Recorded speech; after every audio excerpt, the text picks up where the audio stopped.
जब आपके जीवन में डर आता है, जब चारों तरफ मुसीबतों का अंधेरा छा जाता है, जब कोई रास्ता नहीं सूझता, तो न जाने क्यों अनजाने में ही हमारे जुबान से हनुमान चालीसा का पाठ शुरू हो जाता है। सागर जय कपीश तिव लोकी उजागर राम दूत अतुलित बल धामा अंजनी पुत्र पवन सुंदर। आज भारत के करोड़ों घरों में यह पाठ शांति के लिए किया जाता है। छात्र इसे परीक्षा के डर से बचने के लिए पढ़ते हैं, बुजुर्ग मोक्ष पाने के लिए पढ़ते हैं हनुमान चालीसा।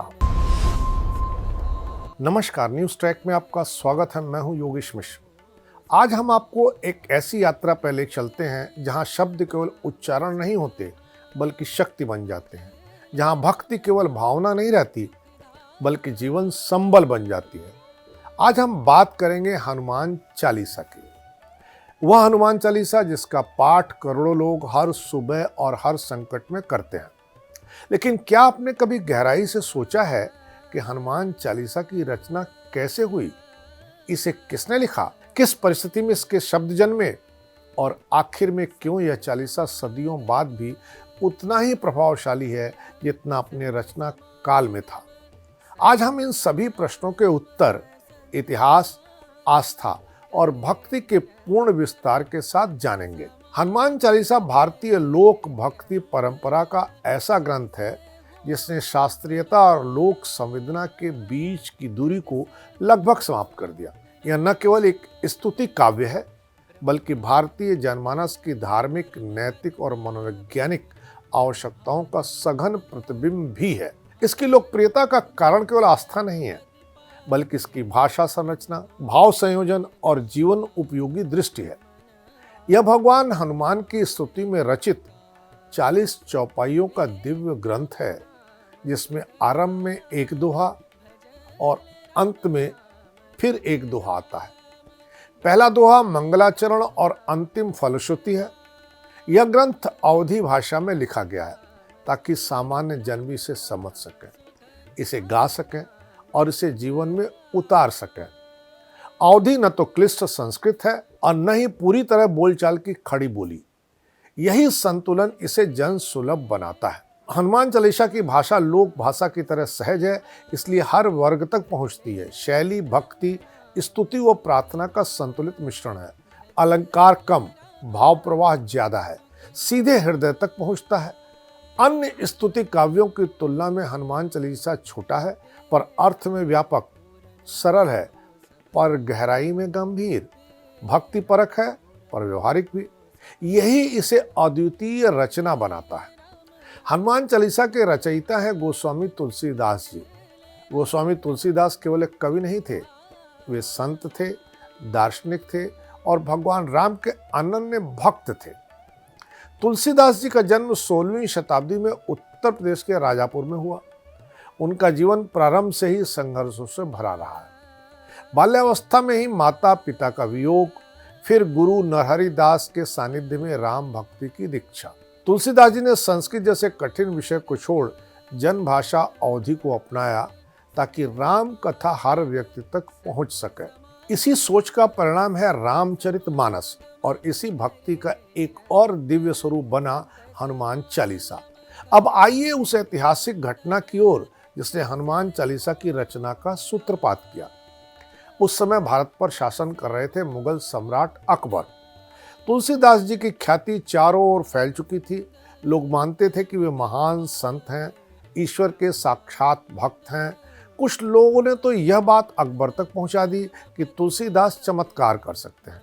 अकबर ने तुलसीदास जी को अपने दरबार में बुलवाया और उनसे चमत्कार दिखाने को कहा। तुलसीदास जी ने पूरी विनम्रता से उत्तर दिया, मैं कोई चमत्कारी नहीं हूँ, मैं तो केवल श्री राम का दास हूँ। चमत्कार केवल ईश्वर करते हैं। लेकिन सत्ता के अहंकार को यह उत्तर स्वीकार नहीं हुआ। अकबर ने तुलसीदास जी को कारागार में डालने का आदेश दे दिया। एक संत, एक भक्त, एक कवि लोहे की सलाखों के पीछे चला गया। लेकिन तुलसीदास जी न तो विचलित हुए और न ही भयभीत। कारागार की अंधेरी कोठरी में उन्होंने एक ही काम किया, भगवान हनुमान का स्मरण किया। हनुमान जी जो राम के सबसे बड़े भक्त थे, जो संकट मोचन कहलाते हैं, जो शक्ति, साहस और सेवा के प्रतीक हैं, तुलसीदास जी ने कारागार में बैठकर हनुमान जी की स्तुति में एक एक चौपाई की रचना आरंभ की। यह रचना एक भक्त की पुकार थी, एक संत की प्रार्थना थी और एक आत्मा का समर्पण था। कहा जाता है कि जैसे जैसे चौपाइयां पूरी होती चली गई, वैसे वैसे अकबर के राज्य में अद्भुत घटनाएं होने लगी। चारों ओर बंदरों का आतंक फैल गया। महल, बाजार, सड़कों और सेना तक हर जगह बानर दिखाई देने लगे। कोई उन्हें रोक नहीं पा रहा था, कोई समाधान ही नहीं मिल रहा था। अंततः अकबर को यह समझ में आया कि यह कोई साधारण घटना नहीं है। उन्होंने तुलसीदास जी को तुरंत कारागार से मुक्त करने का आदेश दिया और उनसे क्षमा मांगी। यही वह समय था जब हनुमान चालीसा पूर्ण रूप में संसार के सामने आया। हनुमान चालीसा केवल भगवान हनुमान की स्तुति नहीं है, यह जीवन का मार्गदर्शन है। इसमें बताया गया कि शक्ति का सही उपयोग क्या है, भक्ति का सही अर्थ क्या है और सेवा का वास्तविक स्वरूप क्या है। बुद्धिहीन तन जानिके सुमिरो पवन कुमार, यह पंक्ति विनम्रता सिखाती है। नासै रोग हरै सब पीरा, यह पंक्ति विश्वास जगाती है। भूत पिशाच निकट नहीं आवे, यह भय से मुक्ति का संदेश देती है। आज के आधुनिक युग में जहां तनाव, भय और अनिश्चितता हर व्यक्ति के जीवन का हिस्सा बन चुके हैं, हनुमान चालीसा एक मानसिक और आध्यात्मिक औषधि बन गई है। वैज्ञानिक शोध भी मानते हैं कि नियमित पाठ से मन स्थिर होता है, नकारात्मकता कम होती है और आत्मविश्वास बढ़ता है। मंगलवार और शनिवार को हनुमान चालीसा का पाठ विशेष फलदायी माना गया है, लेकिन सबसे महत्वपूर्ण है श्रद्धा, क्योंकि बिना श्रद्धा शब्द केवल ध्वनि रह जाते हैं। हनुमान चालीसा सदियों से यह सिखाता आ रहा है कि सच्ची शक्ति विनम्रता में है और सच्ची भक्ति सेवा में है। अंत में बस इतना ही कि जब भी जीवन में अंधकार घिरने लगे, जब भी आत्मबल कमजोर पड़ने लगे, जब भी राह दिखाई न दे, हनुमान चालीसा का स्मरण कीजिए, क्योंकि हनुमान चालीसा केवल स्तुति नहीं बल्कि एक जीवन दर्शन है, जो यह सिखाता है कि शक्ति तभी सार्थक है जब संयमित हो, ज्ञान तभी उपयोगी है जब वह विनम्र हो, भक्ति तभी पूर्ण है जब वह सेवा में बदले। इसी कारण सदियों बाद भी हनुमान चालीसा भारतीय समाज में जीवित, प्रासंगिक और प्रभावशाली बनी हुई है। इस बार इतना ही। अगली बार फिर मिलेंगे किसी नए सवाल पर नए ढंग से बात करने के लिए। तब तक के लिए नमस्कार।